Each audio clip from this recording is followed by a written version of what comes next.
Hello, and welcome to the first episode of Season 4 of the ESG Experience, the podcast about all things ESG and beyond. Whether you're an ESG expert or just dipping your toes into the ESG universe, this podcast is for you. Together, we'll navigate the alphabet soup of ESG, share strategies, and discuss industry news and trends. I'm Helee, SVP of ESG Operations at Conservice. And I'm Ryan Nelson, SVP and General Manager of ESG at Conservice. Today, we are flattered to be graced by the presence of the esteemed Bill Green, Managing Partner at Climate Adaptive Infrastructure, CAI, to discuss the importance of selecting, developing, and financing projects with the lowest possible carbon emissions, how the definition of infrastructure has evolved over time, the outlook of climate transition in 2023, and more. So, Bill, before I embarrass you by reading your impressive accolades in your bio, welcome. We're happy to have you here. Thank you. That's very, very flattering introduction so far. Oh, that's nothing. I'm just getting more to come. All right, more to come. This is where your family and friends could be very proud of all your accomplishments. So, all right, Bill has spent his entire professional career building companies and making investments in the energy transition and low carbon economy. In 2019, he founded Climate Adaptive Infrastructure, an infrastructure investment firm specializing in low carbon real estate assets in energy, water, and urban infrastructure. The firm invests in large-scale low-carbon infrastructure investments that can withstand the structural risks and economic pressures of the climate crisis while providing CAI and its partners a viable hedge against climate losses.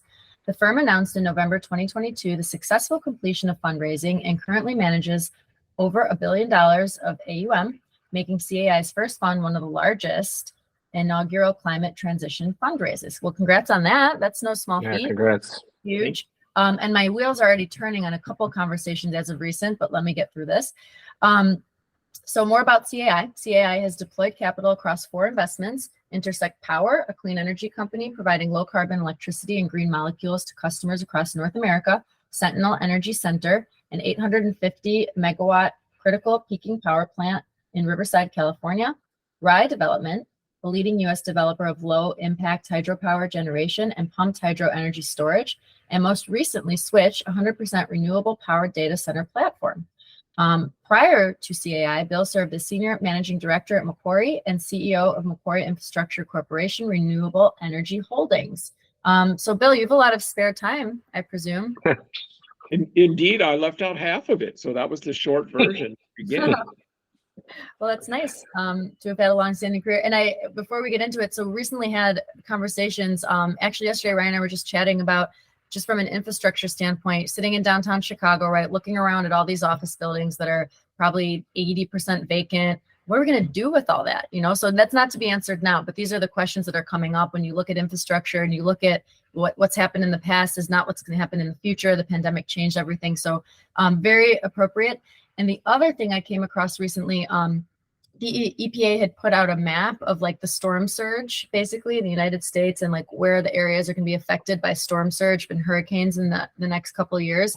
It's pretty much like all the coastal areas. Like we'll have some sort of impact, detrimental impact from a hurricane or storm surge, in the next several years. So this is whether people want to believe it, like it, don't like it, think it's divisive, believe it's political.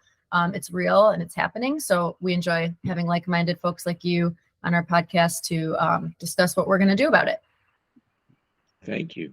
So that's actually an excellent lead into what I believe is the cornerstone or fundamental notion that we all need to understand before going any further. So infrastructure is an asset class that people invest in because it demonstrates certain characteristics. It lasts a long time. It is permanent in the sense of the way the revenue is generated. I'll come back to that. And it's generally not inflation correlated. So infrastructure as an investment asset class has been very popular for many, many years. However, what we began to explain to people when we launched CAI is that those same characteristics are what make infrastructure so dangerous and risky from a climate standpoint. Simply put, if you build a toll road below sea level along the coast, you're going to have 100 days of sunny day flooding and you can't move the road. once we design, develop, and deploy infrastructure, it's permanent. Those decisions taken upfront one time define our future. So this is a very important frame condition that most of us don't think much about. Why? Because surrounding us are companies like, again, just for an example, Uber, who can take down their website, put up another website, and become Uber Eats or Uber Air or Uber whatever they dreamt up next, because they are not building permanent infrastructure writ large, right?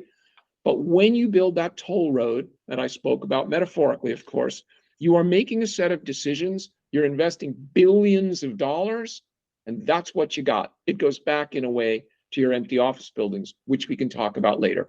But the frame condition of permanence is very important as we wade into the deeper waters of what infrastructure is about and why it impacts a low carbon or a high carbon outcome. Yes, Bill, if I can, I'm going to read this quote I found from you that I thought was super powerful, and I totally understand what you're doing after reading it. You said, "For far too long, our society has invested in infrastructure based on the belief that our future would look just like our past," which is always disappointing and happens probably all the time. Knowing what we know now, we should build this, just assuming that it's going to be similar. And you went on to say that the climate crisis is now wreaking increasing havoc with assets that were built for a planet that no longer exists. So same concept, I guess. We're just building stuff, not considering the current state, or I guess what you're suggesting is the future state, which leads to the question, unless that was the answer, but why is it so critical to select, develop, and finance projects with the lowest possible carbon emissions from the outset? And I think part of it, as you said, it's permanent, and then the financial impact. Well, let me take you on a little mind journey. You may, and your listeners may, own homes, and you may have a mortgage on your home, and it's a 15 or 30-year mortgage, right? So when you make that deal, you assume you have made a transaction that will be stable for 30 years. You with me? Mm-hmm. That is not true. And 2 days ago, we received a glaring example of what we've been saying to people for years. Actually, that mortgage that you think is a 30-year mortgage is actually an annual trade that is renegotiated every year. But you don't think that way, do you? Here's the problem. When your insurance company says to you, "Well, Ryan, we can no longer insure your home. We're very sorry." The next letter you're going to get is from the Bank of America or whoever holds your mortgage saying your mortgage is now due because your home is uninsured. So 2 days ago, when State Farm, the largest insurer in the state of California, announced that they would no longer write insurance within the state because of climate crisis-driven wildfire risk, you see how a 30-year mortgage, which we all take for granted, we really take this for granted in the real estate world, and I know many of your listeners come from the real estate world, is actually not a 30-year mortgage. So when we talk about doing things for a planet that no longer exists, and in fact, an economy that has evolved into the climate crisis, that's what State Farm said. We own 20% of the insurance policies in the state of California. It's too much exposure for us. If you have one, you can keep it. But if you call us for one, we will say no. This is profound, both in economics and in people's awareness of what infrastructure means today relative to the climate crisis.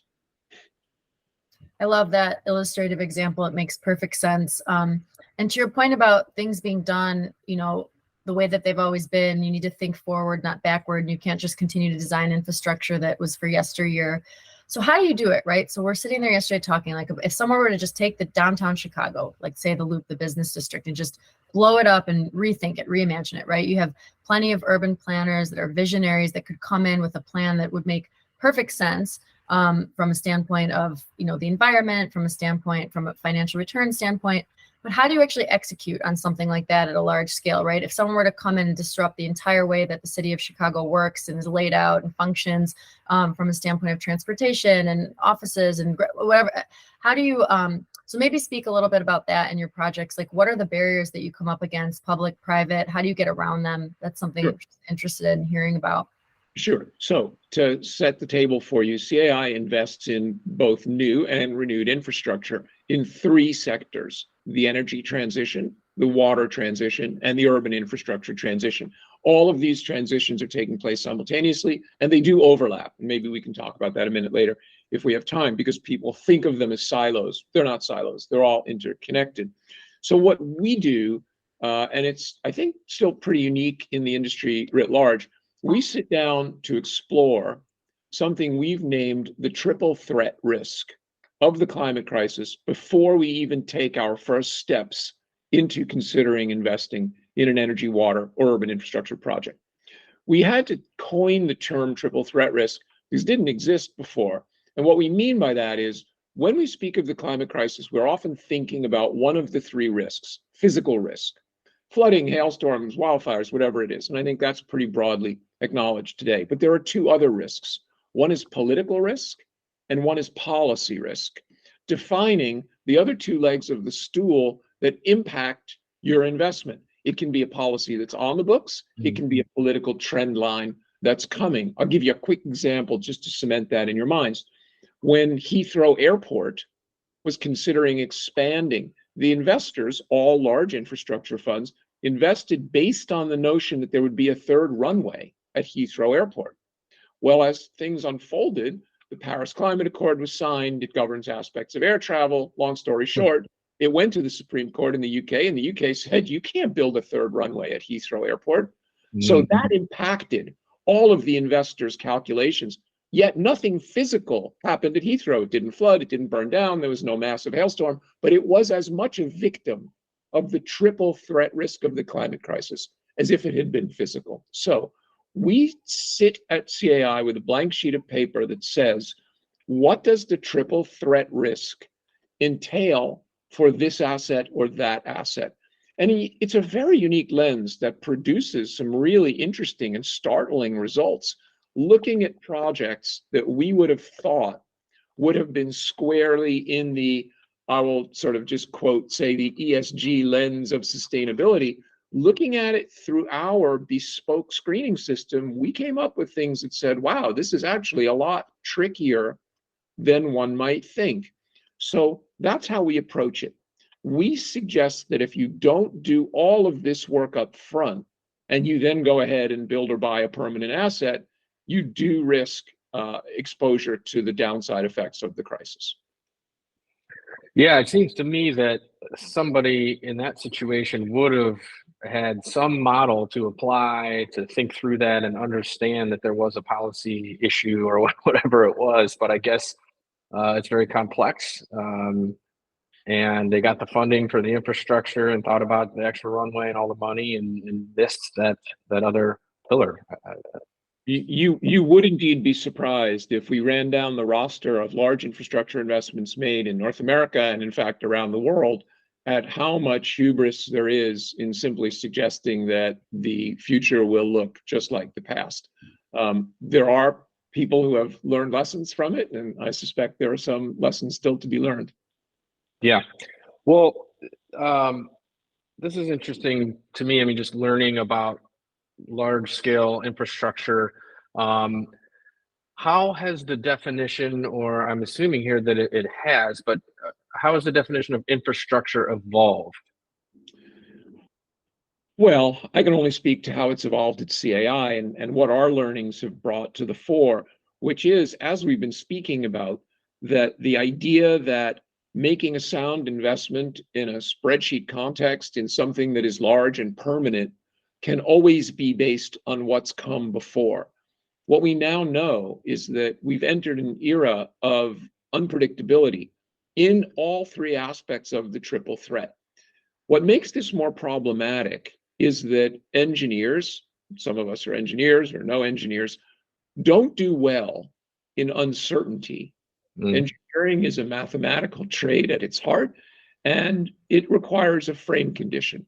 So when you go to build a building or a toll road, or in fact any structure, and you bring in your engineers, they will have in their breast pocket a little blue book that will tell them how much rain falls in a certain part of Chicago at a given time of year, which defines how big the culverts and the drain ditches have to be, and so on.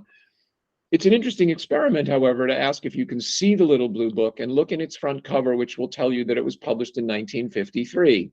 And they're still using that, which of course tells you that you're going to missize that culvert, arguably pretty dramatically based on where you are in the country.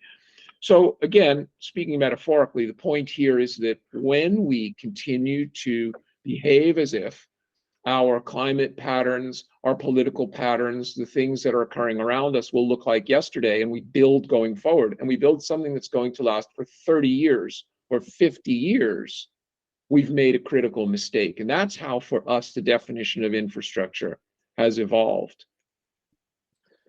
So how did that happen? Yep. So we think that, so I guess for hundreds of years or whatever it is of being somewhat sophisticated, those things were pretty static. And we're experiencing aggressive change now. Is that right? Like it was like you could just count on the same amount of rain basically every year for decades, decade after decade. And we assumed we could just keep doing that. And it's time to let that assumption go, I guess. Something to that effect. Yesterday's news that the city of Phoenix has now put a moratorium on all new building because they've realized that their groundwater supply won't keep up. This to me is like a day late and a dollar short, but okay, they finally did it yesterday. If you go to Phoenix and you stand in the desert and you look around and you count the number of golf courses compared to the amount of water, it doesn't take a brain surgeon to sort of do the math, right? But what's happening is as these critical systems become stressed beyond deniability, you run up against the political reality that says, I don't care how many developers have contributed to my campaign, I just have to make the statement. Like it's undeniably true now. I think one of the turning points in all of this came for your listeners and people who will remember during Superstorm Sandy in New York City. Because if you live in New York City, generalizing here, you know, there's a certain invincibility and permanence in being in Manhattan and the tall buildings and the subway systems and all of that surrounding you, not unlike Chicago where you guys live. So when those subways turned into giant arroyos of water, conduiting drainage and wiping out electrical systems and all of that, I think there was a visceral understanding that something had shifted, that something had changed, if that was now possible. So these events are sort of accumulating around us, unfortunately, way too rapidly. And again, that's why we're pleased when we think about the Climate Adaptive Infrastructure Fund and the work that we've pioneered at the firm, that there are, in fact, a lot of other people who are now sort of joining us in this conversation. And that is also a gratifying part of our work. I will tell you, when we started this 3 years ago, you know, there were people talking about the energy transition, but they were talking about it in the context of renewables and so forth and sort of patterns from the past. They didn't really grasp this infrastructure challenge the way that we did at CAI, and part of doing this podcast and some of the other things that we do is in fact a way to stimulate this sort of exploration and conversation to be helpful as people learn more about this.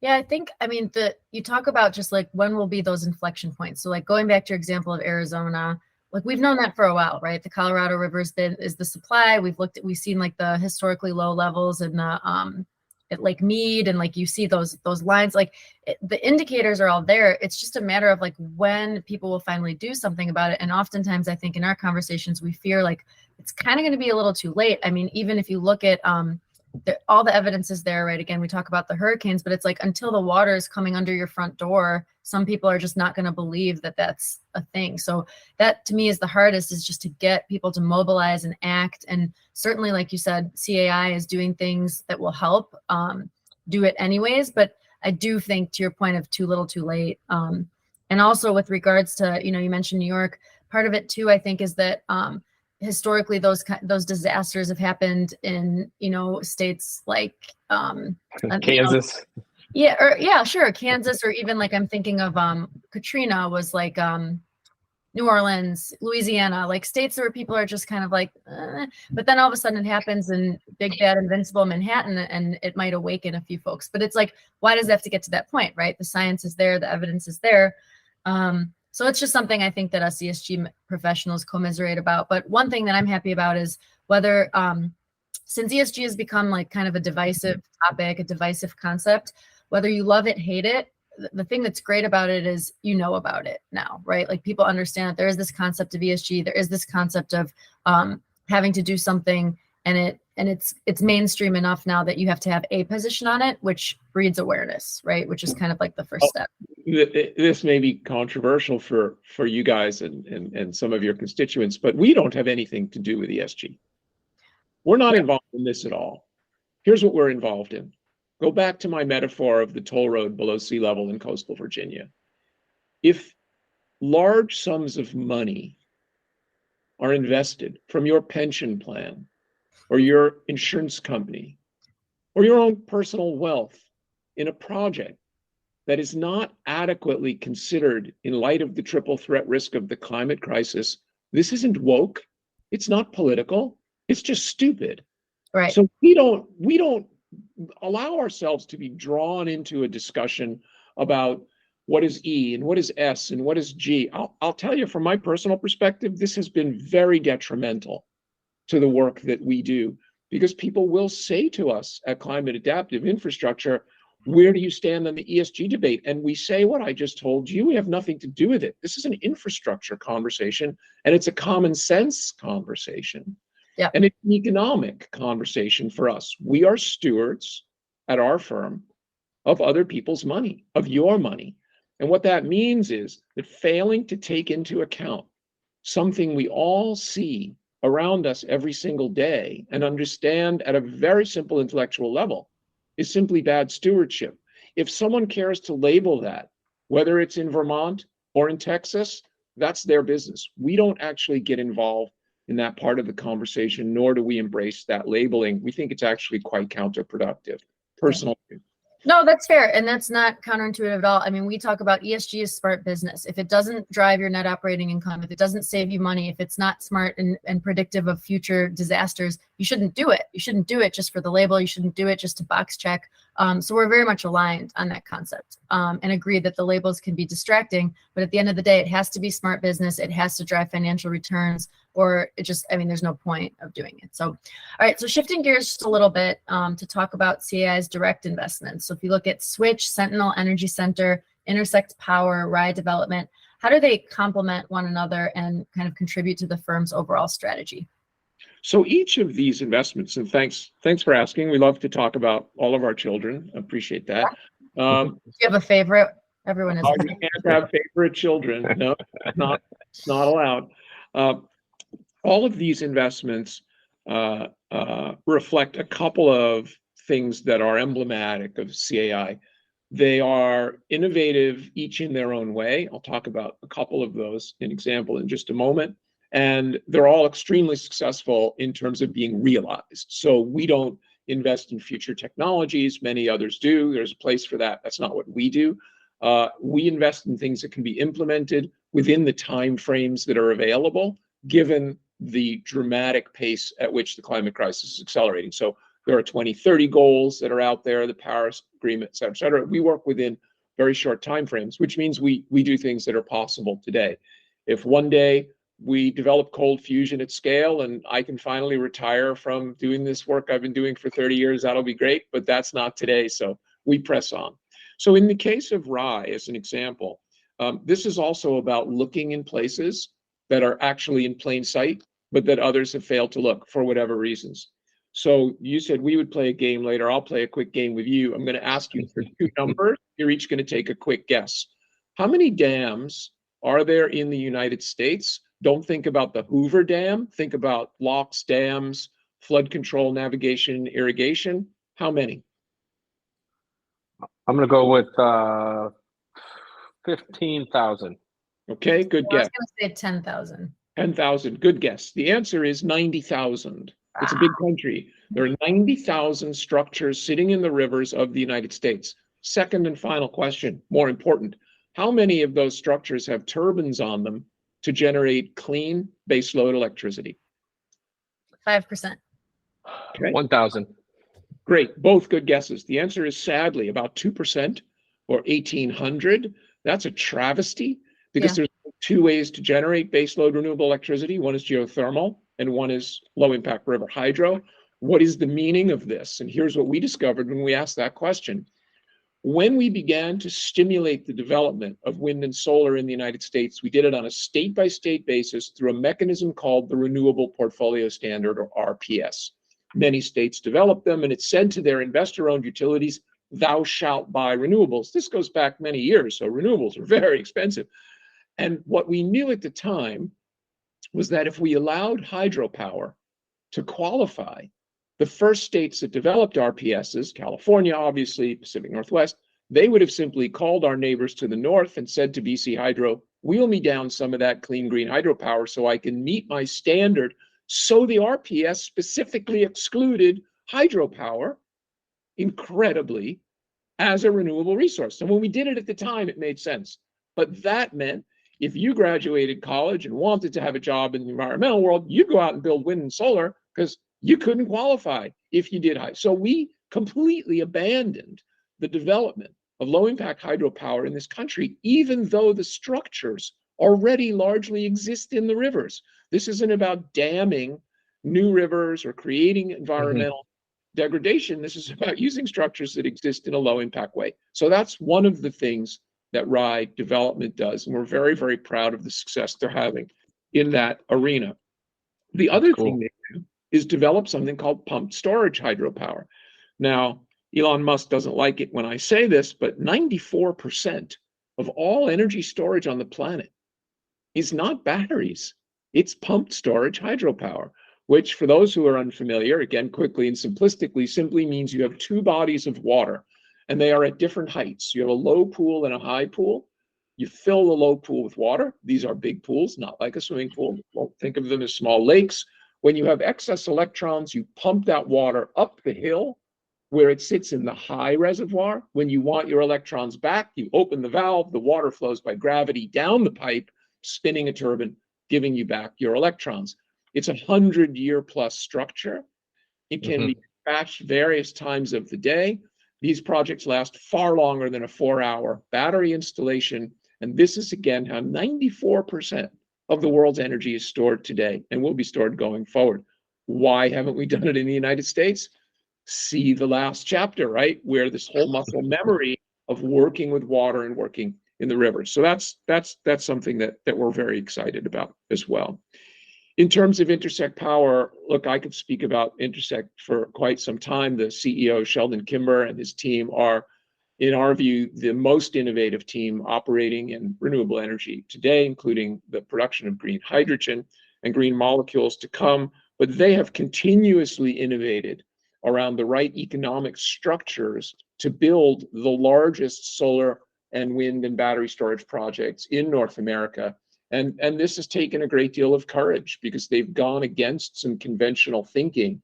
For example, all of the electrons should be sold up front to a corporate buyer for a certain long-term fixed price because that's how you get financing in the market. And they've said, no, that is not the most value accretive way to do it. They pioneered some other ways to think about this. And those ideas have now been adopted more broadly by the industry. So we're very, very excited.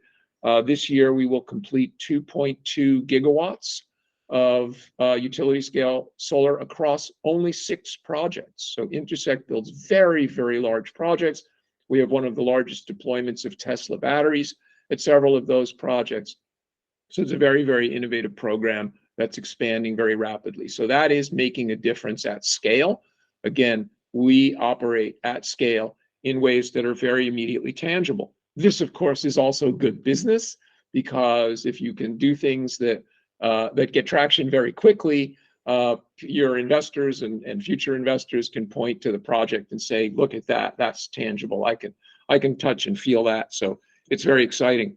And then there's work that we do in the conversion of traditional infrastructure. So we are owners of a traditional peaking power plant called the Sentinel Energy Center, which is extremely valuable because it sits in Southern California on a node that has a lot of intermittent renewables. So the peaker becomes very important because you can turn it on and turn it off very quickly to balance all that intermittent solar and wind, but it runs on natural gas.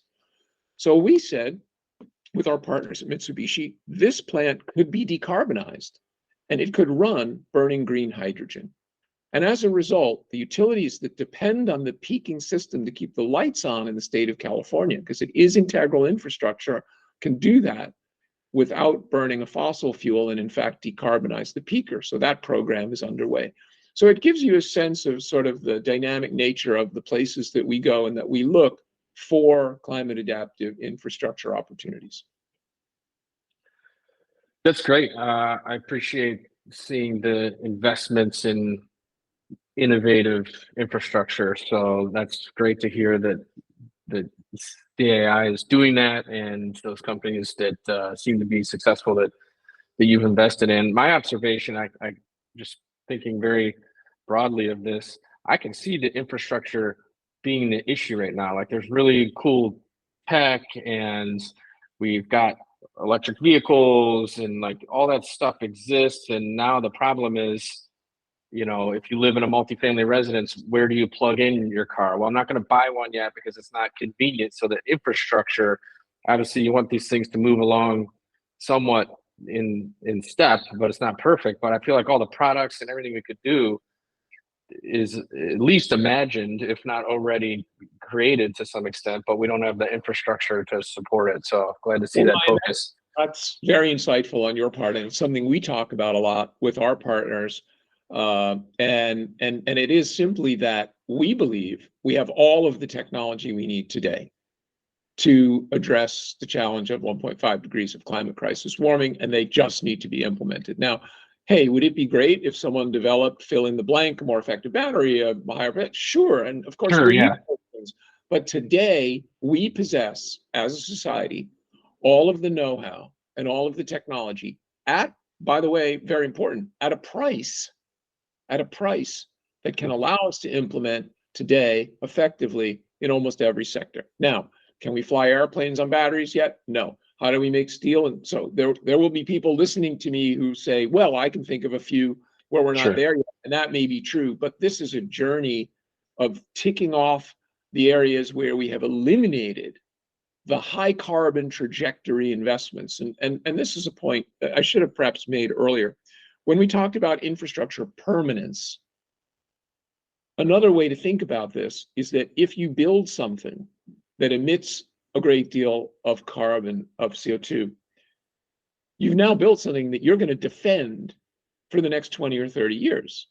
Think about being the owner of a coal plant or a truck or whatever asset it may be. Hey man, that thing's still in its useful life. I don't want to give it up. If you begin with an asset that is already on a low carbon trajectory, you have effectively locked in the permanence of that low carbon trajectory asset that you've built. So the difference between what we build today will define the society we have in 5 or 10 more years. Very important concept. Right.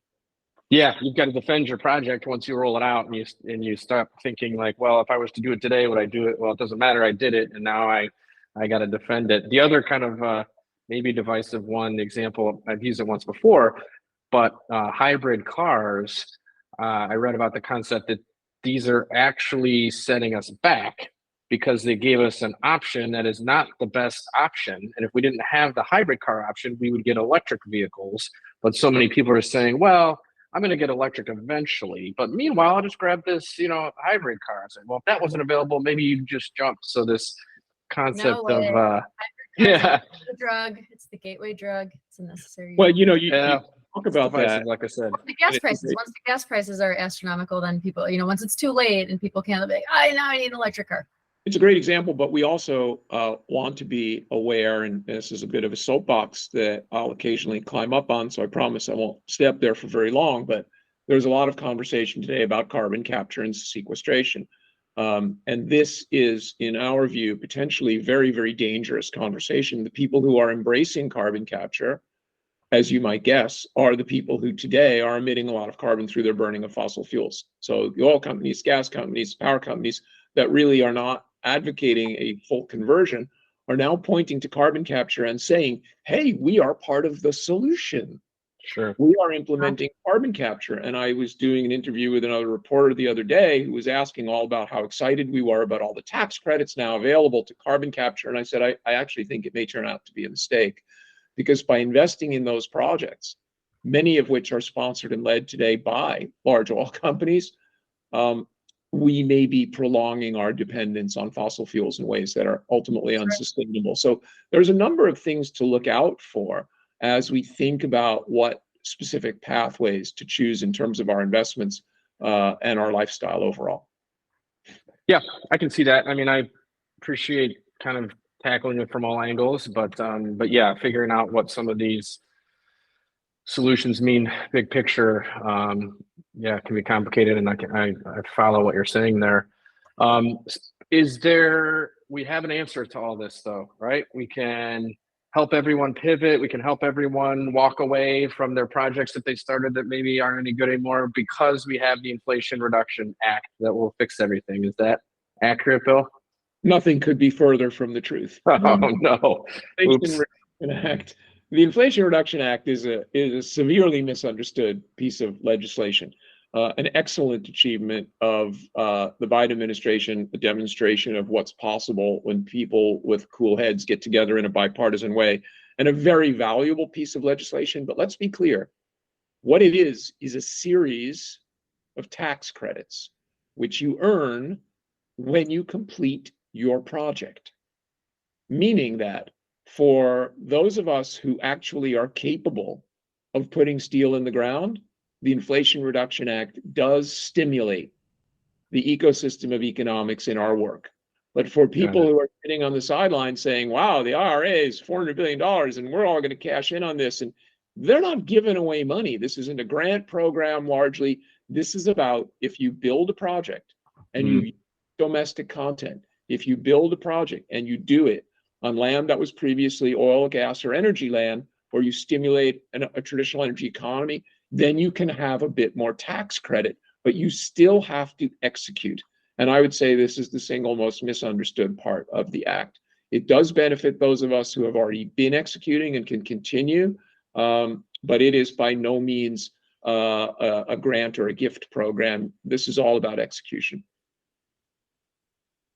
Very cool. I wanted to ask you about transportation. I think that's somewhere in your scope, right? I saw a cool picture of what looked to be electric boats or Correct. fleets on your website. So maybe let's pick one of these. Would you rather tell us about those electric boats or about what you think about high-speed rail across this country? Well, I think I can speak to both at once, in fact. All right. And do it like this. When we think about electrification, we have to consider the demand on the system that is involved. So for the electric ferries, because it's important to understand they're ferries, generally speaking, not just boats, we were astonished to find out that in Norway, for example, they have either electrified or hybridized the majority, if not at this point, all of their ferry fleet. So think about a ferry. It goes on a known route from point A to point B. It generally rests when it is at that site, meaning it can be charged again. And it does that in a very known way. So the demand and sizing of batteries and so forth, charging infrastructure can be very carefully calibrated. This is a technology, back to our earlier point, wow, do we have what we need to do this? Absolutely. And this has been proven to us in the Nordics. So you can electrify ferry fleets, and you can actually encourage this kind of transport, which can in many ways be far more efficient than road transport and can be fully electrified. I was involved in a very interesting conversation in Paris. For anyone who's been to Paris and attempted to navigate streets clogged with Amazon local delivery trucks in these streets that were built for horses and carriages, you realize that the use of vehicles, even electric trucks as it may be, is not great for a very dense urban system like that. Why was Paris built where it was? Well, we all know the answer. It was built there because of the Seine, which was the river of commerce, but it's not used for commerce anymore.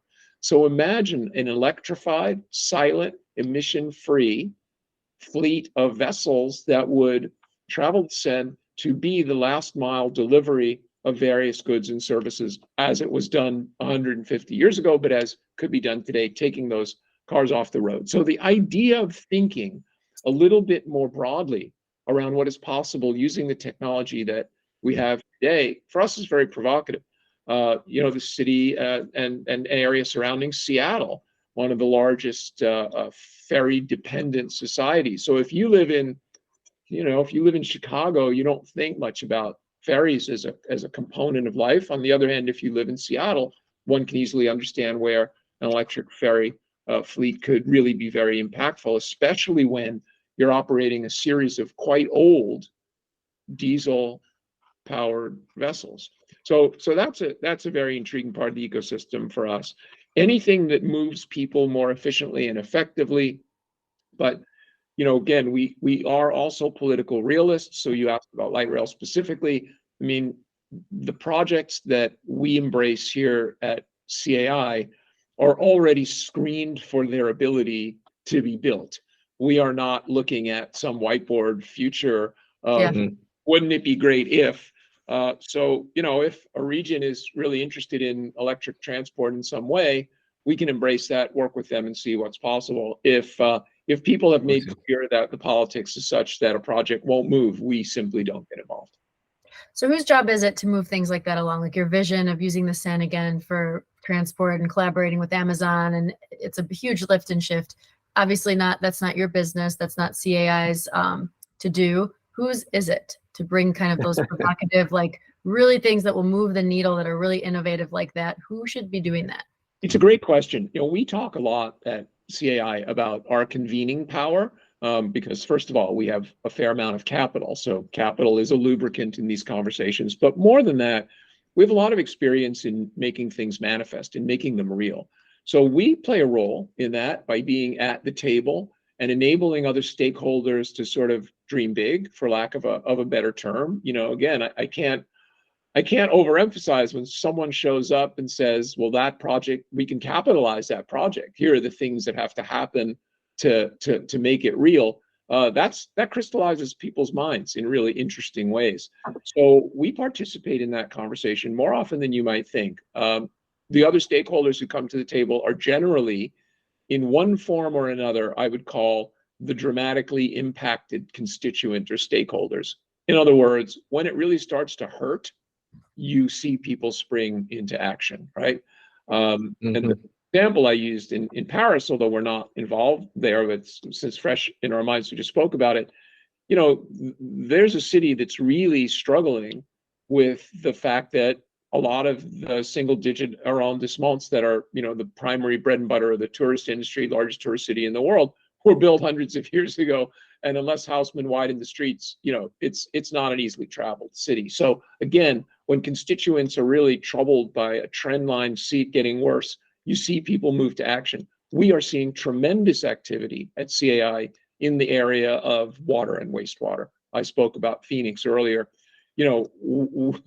When either municipalities or industries, industrial water users, recognize that they may be faced with the inability to procure the water required to run their business, you'd be surprised how fast things become galvanized, and investments that heretofore weren't on the table are all of a sudden top of the docket for people. So we're gratified by that. We get a lot of inbounds from notably industrial customers in the Western United States who have now fully recognized that failing to manage their water transition is going to arguably be even more critical than failing to manage their energy transition. Got it. Well, yeah, thank you for that insight on transport as well. For a second, my mind was selfishly just thinking about when can I get an electric boat for my own personal recreational purposes. But I think those are a ways out. But hopefully the infrastructure is what's going to change the world. That right there. Yeah, how I can boat around an electric boat. But hopefully the infrastructure will be there. Okay, well, Bill, as promised, that brings us to our fan favorite quick little game here we're going to play. I appreciate all the serious conversation and in tackling the climate crisis and preparing for the future. But this game will lead us to one more relevant question that I want to ask. But all you have to do is guess. The game today is going to be called Barley or Beans. Right, so that either makes beer or coffee typically, and you just have to guess which one this company makes. Are they using barley or beans? It's called Humboldt Bay. I would say they're using barley and making beer. Incorrect. I'm sorry, sir. They are actually coffee, and it's Northern California. I thought maybe you knew it. There's a little Humboldt Bay up there, and there are some Humboldt brewing for beer, but Humboldt Bay makes coffee. They, as always, we just mentioned a company. They have a program. They talk about their organic approach, a kinder, greener bean, and their low impact processes for making this coffee. But have you heard of? I found this in my research quite a bit. Making biofuel from coffee waste products. I saw in your past maybe working with biogas, or is this interesting to you? Yeah. So first of all, apologies to the fine folks at Humboldt, and I'll look up your coffee as soon as we hang up. Yes, it's an area we spend quite a bit of time. We would broaden the lens a bit and call it waste to value. You had the opportunity to meet my friend and colleague William McDonough recently on one of your podcasts, sort of the father of this idea of cradle to cradle, now called circular economy, along with Michael Braungart. These guys developed this idea. So we think about waste to value with a multitude of products. Now, the food industry is really interesting in that what we used to do historically is take a bunch of food waste, whatever it might have been, say, well, this will turn into manure, right? We'll just compost this, and we'll just spread it around. So if factory A had a bunch of food waste from whatever they were producing, they would cart it across the road to the farm and spread it on the ground, sort of randomly and probably not always in the safest way. So this practice of land spreading, land application now coming to an end. So all of this organic waste now has to go somewhere. And in certain states, in fact, we've realized that, thinking a little progressively, when you put organic waste into the landfill, it degrades and becomes methane, which is significantly more powerful as a global warming gas than CO2. You don't want methane escaping from landfills. Sometimes it's flared, sometimes it's captured, but fundamentally what's happening now in certain places, they're saying no more organic waste in the landfill. Therefore, you have to separate your organic waste at home. This has not gotten a lot of traction yet, but most importantly at industry, where this is much more concentrated and it's able to be policed, so to speak. And that organic waste is being turned into, with intention, renewable natural gas by letting it ferment effectively, capturing the methane and cleaning it and using it in place of fossil gas. So there's a lot of activity that we are seeing, that we're involved with several of our partners in the, I simply call it food waste to value. Yeah, very important sector. Cool. Yeah, I went down the wormhole for a minute. It was really cool. I know, but I feel like I could go down more wormholes. Bill, you're a wealth of information. This is all very interesting. Thank you for the good work you're doing on behalf of the citizens of the earth. We appreciate it. Tom, thank you for your time. All right, so for our listeners, this has been another episode of the ESG Experience podcast. We appreciate you joining us. If you enjoyed the time with us, be sure to subscribe on your favorite podcast directory. There's a new episode every month, and we appreciate your support of our podcast. If you do want to continue the conversation between episodes, follow us on your favorite social media channel at hashtag ESG Experience. And thanks again to Bill. Thanks, Helee. Thanks, Bill. Great chatting. Thank you.